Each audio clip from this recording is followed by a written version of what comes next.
Hello, Steve White, Steve Arts 89. Well, I grew up in Georgetown, Tasmania, the island state of Australia. So unless you flew or went in a boat, you didn't really go anywhere. Um, and when I was a kid, my parents split up briefly. I didn't realise that was what was happening at the time. We were going on a holiday to visit my sister who lived in Melbourne and my auntie who lived in Hay, New South Wales. So unfortunately, or fortunately, however may you look at it, because I had always wanted to go on a plane, of course. I'd never been on a plane. It was so exciting to fly, to Melbourne. I'd never been to Melbourne. My whole life I'd been hearing about Melbourne from my nieces who lived there. And they lived in Tasmania for a while, but they lived in Melbourne for a while, and they come over every year for Christmas, and I get to hear about Melbourne and how exciting it was and all the things they did, but I never got to go. And I finally got to go. I was in year 6, and there was a airplane strike.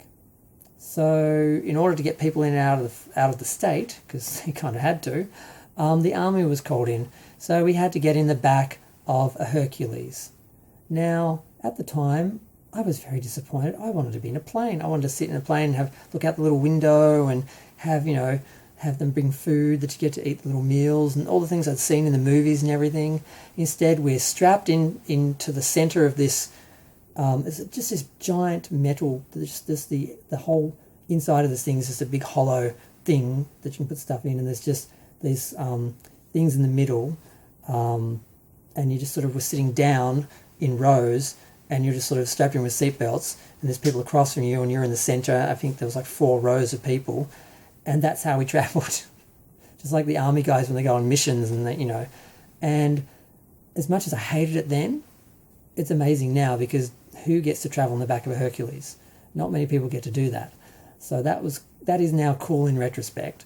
But and we had to go on the same way on the way back. So it wasn't until I actually left Tasmania as to go to uni in Melbourne and Ballarat that I actually flew on a commercial flight for the first time. And I remember I was listening to Madonna's You'll See, and I was looking out the window and it was just shadow. And as we picked up the plane, the sunlight was directly on top of the plane. So as we lifted up, the shadow turned into the shadow of the plane. It just got smaller till it disappeared.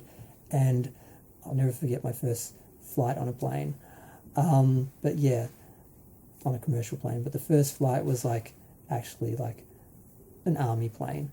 But we went over, we got in a taxi, we went to the city. I remember seeing the city on the way, and I just remember thinking it looked like the Emerald City from The Wizard of Oz from a distance, because we just saw it from a distance. And then we went through to Brunswick where my sister lived, and we went there. We weren't there for that long. I wish we could have stayed there the whole time. We only stayed for a few days, I think.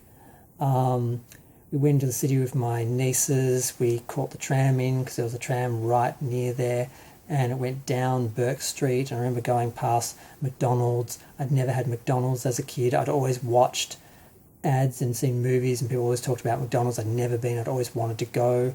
And we finally got to go to McDonald's and have a cheeseburger and a hamburger and stuff like that. And we went to the movies because Village Cinemas, there was, I think there was 2 McDonald's on the way to Village Cinemas. And Village Cinemas is gone now. There was a JB Hi-Fi under where Village used to be in the city.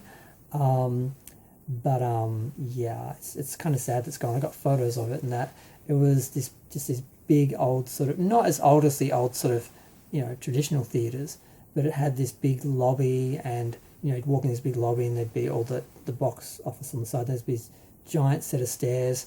You go up to the top, and then all the entrances would be there, and they go down to the cinemas that were all it's just, I miss it. And that's where I saw my first movies. That was my first movies. I'd gone to a cinema once when I was a kid when my mum wanted to see a movie with my sister, and they couldn't find anyone to take care of me, so they had to take me. And I was fairly well behaved. I asked a stupid question during the trailers when it went quiet and everyone laughed. Aside from that, I was fairly well behaved.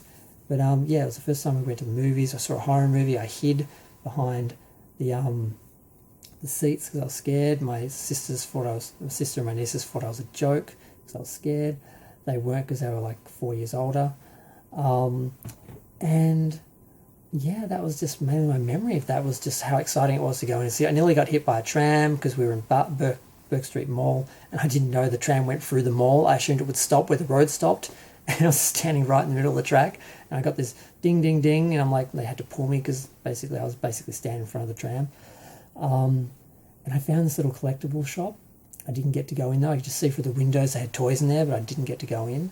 It might have been the original Minotaur store, but I'm not sure where it started off. I know for a while it was on Burke Street, and I saw that the next time I went to Melbourne, but I didn't get to go in because it was too late. But so that was my first flight. Was on a Hercules, the belly of a Hercules, and I didn't get to go on a real plane until I actually left the state when I was 17 and moving to Melbourne.